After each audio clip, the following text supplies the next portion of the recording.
Hi everybody, welcome back to the channel. I was going to do this video today out in the dog park here, but it's uncharacteristically cold and windy today. So Millie and I already did our fun in the park, and we're just kind of sitting here for a minute. And I've been watching some videos lately on base weights, gear, and one really good one that was done on kind of ultralight gear shaming that was done by Oregon Hikes, I think.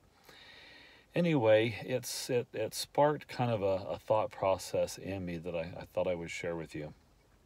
And it kind of, the whole process here started for the preparation for my through hike in 2016. Like many of you, I had looked at pre-hike gear videos, of the folks getting ready to go out that year. And then I found some from years in the past and realized that there were some post-hike gear videos that I thought was actually probably more beneficial than the pre-hike gear videos.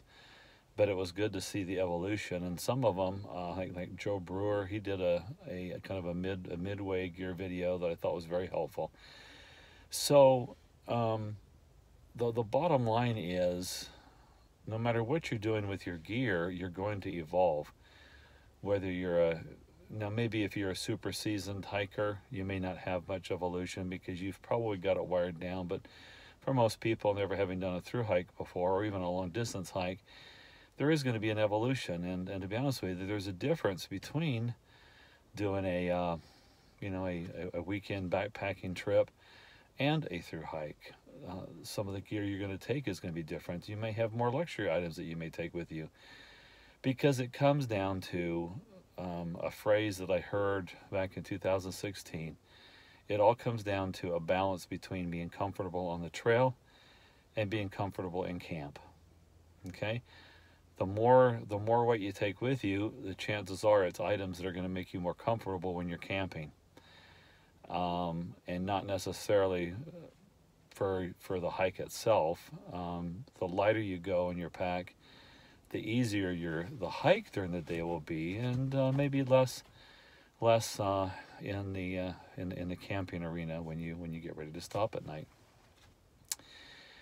One of the things that I noticed when I got out on the trail, and now let me do a little definition here real quickly so we're all on the same sheet of music. Ultralight is a base weight of less than 10 pounds, and lightweight is a base weight less than 20 pounds. And I was anything over 30 then is just kind of normal. Now, there are those ultralight guys right now that are saying, no, anything above 30, 20 pounds is going to be heavyweight. Well, once again, if you are hiking alpine, you are going to need a lot of extra gear, and so it's just going to be what it's going to be required. So when I see videos online of 7.5 pound base weight, 8.3 pound base weight, the first question I ask before I even watch the video is, what is the scenario here? Is this for a through hike? Is it for a weekend hike? Is it just summertime only? Because you can get by with a lot less in the summertime than you can in the winter. A lot lighter gear in the summer than you can in the winter. So it's kind of, once again, it's very, very dependent on what the specific circumstance is. Now, for my 2016 hike, I used an Osprey. I started off with a hammock. I think I advertised that I had like 42 pounds was my pack weight at Emicole Falls. Honestly, it's probably more like 44 or 46. I just didn't want to tell you how heavy it was, because I threw out a lot of little extra things in there that I thought I was going to need that I didn't want to tell everybody about. Kind of reminds you of the luxury item challenge that's going around right now, that you find out that there's things that people take with them that they don't really talk about. Okay, so anyway, I want to tell you a story about when I got to Amicalola Falls. We got there late because we had a flat tire, so it was already after noon, after 12 o'clock, and we had that very strenuous hike to do. So I just kind of I didn't want to do a pack shakedown, even though they offered to do it. And the gal that was behind the counter, I think she said her name was Clarity, and she had just hiked Sobo, and had just finished up maybe about a month or so before I showed up there on the 3rd of March. And she said, threw this out there, you know, you need to get your pack weight at about 35 pounds. And of course, I arrogantly thought to myself, okay, well, she's maybe 105 pounds wet, so 35 pounds for her, you know, that's one third of her body weight. So one third of my body weight was, you know, 85 pounds. So I'm doing really great. Well, you know what? You learn lessons the hard way in life. By the time I got to mountain crossings, I switched out of my hammock because I didn't have enough pack space in my Osprey for the under quilt and the extra weight. And I kind of did a quick analysis, and as you know, I switched over to the Big Agnes Fly Creek once again to help not only save weight but pack load. All right. And I think I dropped about 7 pounds out of my pack there at Amicalola, and added maybe the 2 for the tent. By the time I hit Hiawassee, I sent some things home. I sent some things home again at Fontana Dam. I sent some things home at Damascus, but that's what was okay, because those were, you know, items like of clothing that I had already switched out of, because I'd shrunk out of my clothes, and because I lost enough weight that I had to do some downsizing, and that was okay. And of course, then when you hit Parisburg, you lose a lot of you swap out a lot of your winter gear by then, okay, and then get some of your summer gear. So it wasn't long after that I think I was at the Three Springs Hostel there in Virginia, and they had a pack weight, and I was ready to get back out and go again, and I had all my water in my pack, all my food for the 4 days that I needed to get to Waynesboro, and I hoisted it up, and it was 35 pounds.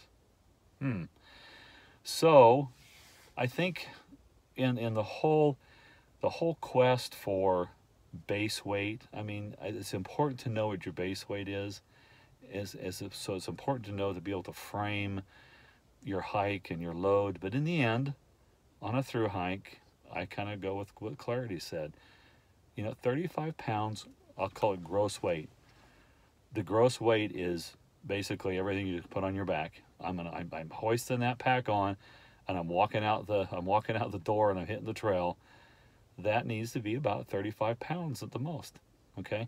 And you will be comfortable. I think that is a good balance between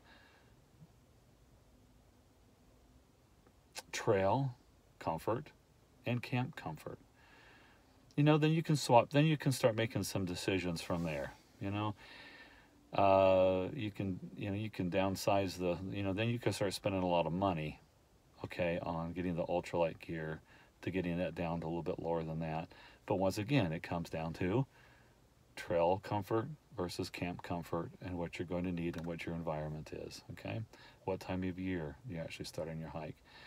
Those are some thoughts I wanted to share with y'all. It's one of those items that's kind of sensitive, because there are people that spend a lot of money in getting all the ultralight gear, okay? And there's people that don't spend any money and go lightweight. And you know what? They get to Katahdin.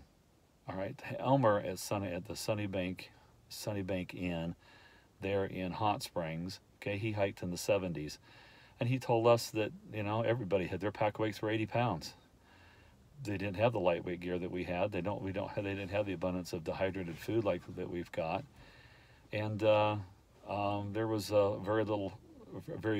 lot fewer resupply options than is available now, so you had to carry more with you, and so 80 pounds is normal. Okay, so a lot of the gear shaming kind of happens at perhaps the first part of the trail, because that's all people really have to talk about. There's no common or shared experiences yet. When you just meet somebody on the trail, it's easy to look at somebody's pack and go, oh, that's one of those new waymarks. How do you like it? And people start talking about it. They're like, oh, how do you like that? How do you like that Z-Pax tent? And you start talking about it. Then a lot of times, I guess the hike your own hike, sometimes that mantra gets used as a way to shame somebody. Like, wow, I wouldn't use that pack on a through hike, but hey, hike your own hike. that's not really how the mantra, I guess, is set up to be used. And in that, you know, people get to choose what they want to do, and they get to choose if they want to be comfortable on the trail, if they want to be comfortable in camp, and they also get to choose if they want to have that learning experience. One of the things that you learn on the Appalachian Trail is that the trail provides, and the trail also teaches. Okay. If you've had a chance to experience the trail provides and the trail teaches, share it in the comments below so that people can perhaps learn from that, because it really does. It's pretty amazing that how the trail just comes forward with and I say trail, sometimes that's trail community, but it does. It's pretty amazing the experiences you can have out on the Appalachian Trail, and how things just happen to your benefit when you need them to happen. It's pretty amazing. All right, everybody, enjoy. You guys that are starting the Appalachian Trail, you're going to enjoy Georgia. Okay, you're going to enjoy it. All right, it's going to teach you a lot about yourself and about your hike. But don't hate Georgia.